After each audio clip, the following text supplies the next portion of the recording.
Hi, Katie. Thank you so much for coming in today. Thanks do you for want to having me. share? Of course. Do you want to share a little bit about what's going on? Yeah, I've just been well, I got out of a long-term relationship just recently, Okay. and I've just had a lot of anxiety and just like loneliness, and it was sort of like an abusive relationship, so I don't know. I've just been feeling really down and not like myself. Okay. Can you describe like that a little bit more? Just like the loneliness. Yeah. Um, I live alone, so I just, I haven't been alone that much. I've kind of gone from relationship to relationship. So now being alone all the time gives me this like angst and this like where I feel like sometimes I'm like having a panic attack, or I get tightness in my chest where I feel like I can't breathe, and my thoughts just like go to these crazy places and I'm not like thinking clearly, I guess. Okay. Um, Katie, can I ask you? Do you ever wish that you weren't alive?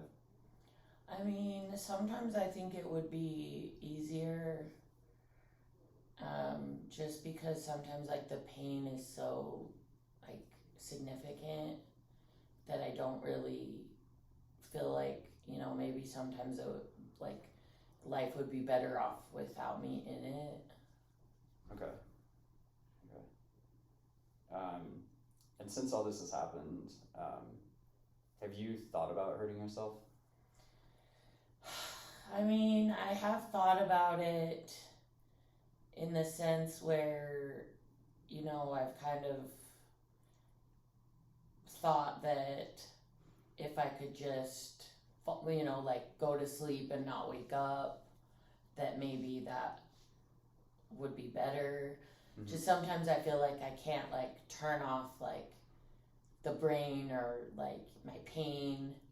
And so if I could just like fall asleep, then I would feel, just better not being alive. Okay. And when you say just falling asleep, I mean, how exactly would you plan it if that's what you're planning on doing? Well, I take Xanax for my anxiety from my doctor, and sometimes it's like one pill doesn't do anything, and then two, and then so sometimes I just feel like if I just took the whole bottle and just like went to sleep, that maybe the pain would like turn off. Okay. Can I ask you, how many?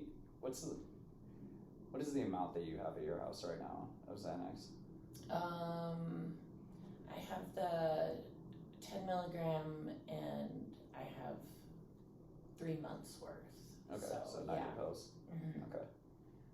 And you said the 10 milligram. And they're just like as needed. Okay. So. Okay.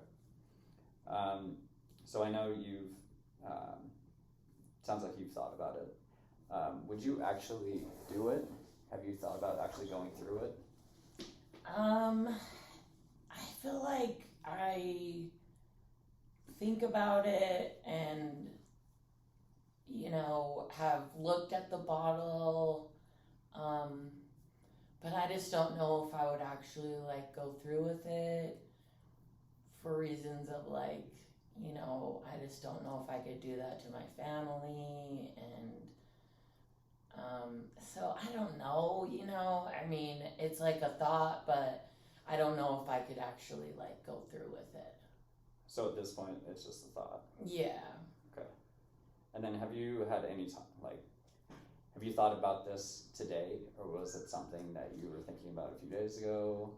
It was mostly like last night, and then when I woke up today, it sort of had dissipated a little bit. Okay.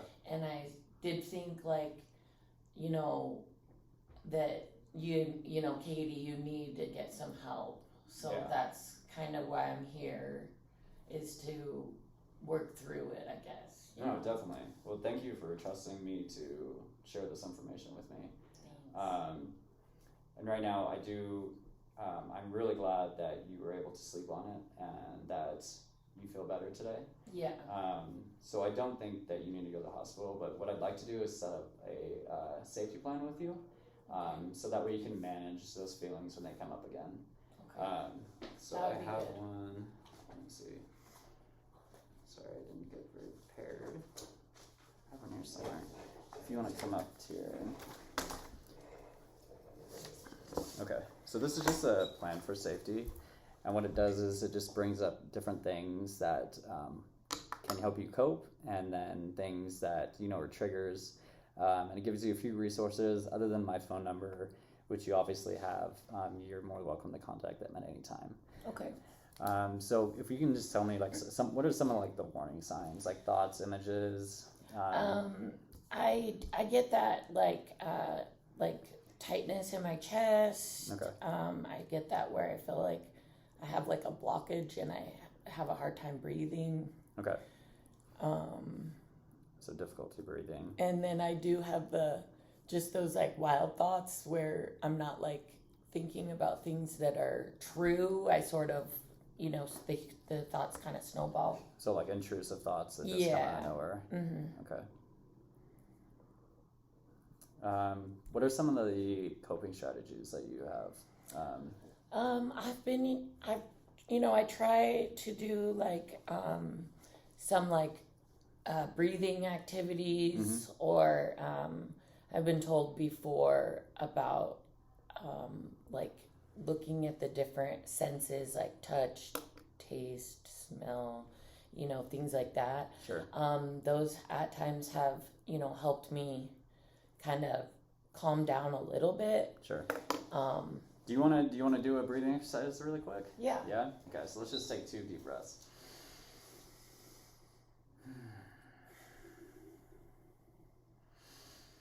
One more. Good. So actually, statistically speaking, studies show that when a person has suicidal ideation or they're thinking about suicide a lot, if they talk about it, it actually decreases the severity of how they feel. Do you feel any better after talking about it today? I do a lot. Good. Yeah. Okay. And I feel a little bit like hopeful now definitely. that there's like going to be a plan in action. Yeah, and you have resources, stuff like that. And then we'll go through more of this in a show. We'll just lay out a whole plan for you in case these feelings come up again, and this is like the best way to manage them. Okay, thank you. Okay, so people in like social settings. Oh wait, I'm sorry, I skipped one. So the best place for relaxing at home for you, Katie, is mostly just like in my main room on my couch. On the couch. And with my animals. Perfect. Okay, sounds good. Couch with animals. And then healthy, easy foods I like to eat are, but it doesn't have to be healthy. Just whatever. Okay. What kind of food do you like to eat? Well, my favorite like treat is like gummy bears. Okay, so candy. Yeah. Okay, all right. So candy on the couch for Katie. Yeah. And then people in social settings that provide distraction. So who's a good person? Who's the first person you think of? My mom. Moms. Yeah. Moms are the best. Yeah. And then obviously mother. And then you have her phone number. Yes. We're just gonna put that there. What's another person? Probably my sister. Okay. And then what's her name? Noelle. Noelle. Okay. And then phone number there. Other than your mom and sister, who can you ask for help from? Probably like I have a friend named Daniel who's Daniel? Yeah. Okay. Who's been a really good friend, and he's just always there when if I ever call. It could be any time, and he always answers. Okay. So cool. Yeah. And then let's do one more friend or somebody. One more friend. Yeah. It doesn't have to be a friend. Sorry, just somebody that you can ask for help. It could be like a neighbor or cousin, anything like that. For sure. Probably my friend Amanda would be another really good one. Okay, cool. So I just wanted to give you a couple more references. Okay. So the nearest hospital, obviously 911 is always one. Right. If you're feeling like these emotions are getting way too overload for you. Okay. There's also the suicide prevention lifeline. and a crisis text line. And their numbers are all right here, okay? Okay, thank you. What about making the environment safe? So I know you're prescribed a Xanax. Yeah. Have you thought about maybe reducing the milligrams, or maybe talking to your doctor about that? Yeah. Maybe finding other ways. Because I think I should probably see if there's something that's like non-addictive. An alternative, maybe. To that, yeah. Okay. What about like alcohol or drugs in the house? Anything like that? Right. Yeah, I definitely shouldn't be mixing alcohol and Xanax. Sure. So. But I'm sure you already knew that. Yeah. Yeah, it's probably not the best choice. But I get what you mean. Yeah. Yeah. So something less addictive for anxiety, I think, would be really helpful. Yeah. And then maybe not using like alcohol as Yeah. a coping mechanism. Sure. Who do you want to share this plan with? I mean, I definitely need to share with my mom because she's like the closest person to me. Okay. And she's really good support, and she doesn't, she's completely like, she doesn't drink or do anything like that. So I think it would be a good person to share this with and maybe have on my side. Gotta love moms. And then the one thing that's most important to me, worth living, is? That's a hard one, but I would say, that I need to do this for me first. Yeah, well, I think that's first and foremost. I think that's the best answer is you. Yeah. But but my family and my animals. Family and animals. Yeah. Okay. Put that. And then this is just a commitment for you. I commit to the safety for myself, my family, and others. If I feel or that I may be or in danger to hurting myself or others, I will call 911 immediately or go to the nearest emergency room. Okay. So we'll just have you sign and date that, and I will sign and date.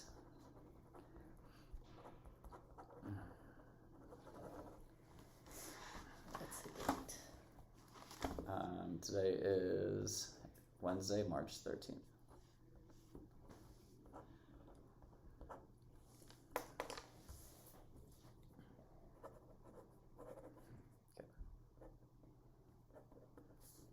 Okay, perfect. Thank you. All right, thanks, Katie. Okay, end scene. Okay, so the debrief I thought we went really well. I thought Katie did a great job explaining everything. It is very difficult to do this on camera. It's kind of awkward, but I thought it went really well. I thought we led into it pretty good too. Yeah. With the plan of safety. You could tell from her body language that she was upset, looking down, nervous. Not making eye contact. Yeah, all that. But I think we got everything covered. I didn't think because she felt fine the next morning, and we were able to talk about how to manage those feelings. I didn't think that she needed to be hospitalized. I think it was more just an ideation. Even though she didn't really have a plan, we were able to keep her safe with the safety care plan, plan of safety. And yeah, you want to say anything? I thought Jace did really well at not like leading me into the answers. I thought he left it up to me to sort of answer the questions in the way that I needed to answer them, and not giving me any yes or no questions. I thought it went pretty well. So. All right. Thank you. Bye.